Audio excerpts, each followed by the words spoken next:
बगुला भगत और केकड़ा। यह कहानी है एक जंगल की जहां एक आलसी बगुला रहा करता था।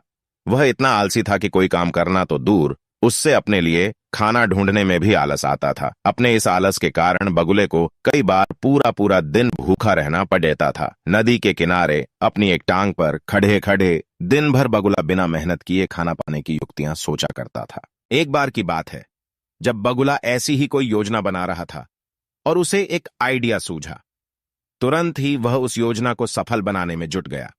वह नदी के किनारे एक कोने में जाकर खड्डा हो गया और मोटे मोटे आंसू टपकाने लगा।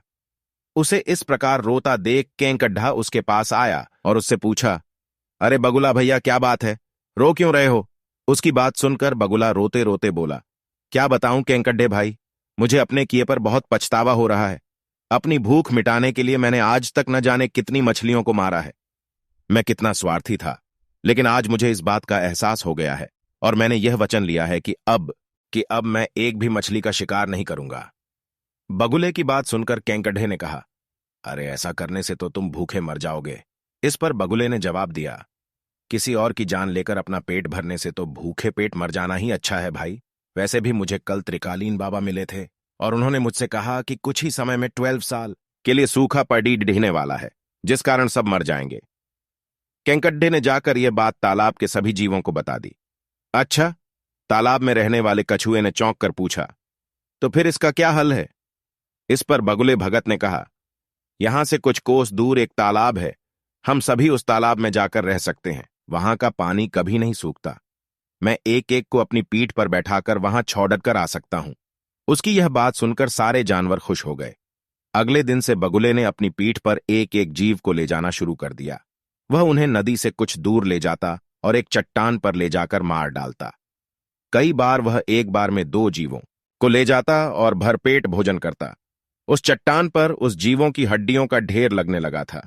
बगुला अपने मन में सोचा करता था कि दुनिया भी कैसे मूर्ख है, इतनी आसानी से मेरी बातों में आ गए। ऐसा कई दिनों तक चलता रहा। एक दिन केंकड्ढे ने बगुले से कहा, बगुला भैया, तुम हर रोज किसी न किसी को ले जाते हो, मेरा नंबर कब आएगा? तो बगुले ने कहा, ठीक है, आज तुम्हें ले चलता हूं। यह कहकर उसने केंकड्ढे को अपनी पीठ पर बिठाया और उड्डा चला। जब वो दोनों उस चट्टान के पास पहुंचे तो केंकड्ढे ने वहां अन्य जीवों की हड्डियां देखीं और उसका दिमाग दौड़दा पड़ढ़ा। उसने तुरंत बगुले से पूछा कि ये हड्डियां किसकी हैं और जलाशय कितना दूर है? उसकी बात सुनकर बगुला जोर जोर से हंसने लगा और बोला, कोई जलाशय नहीं है और ये सारी तुम्हारे साथियों की हड्डियां हैं जिन्हें मैं खा गया। इन सभी हड्डियों में अब तुम्हारी हड्डियां भी शामिल होने वाली हैं।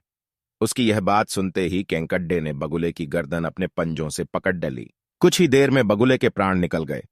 इसके बाद केंकड्ढा लौटकर नदी के पास गया और अपने बाकी साथियों को सारी बात बताई।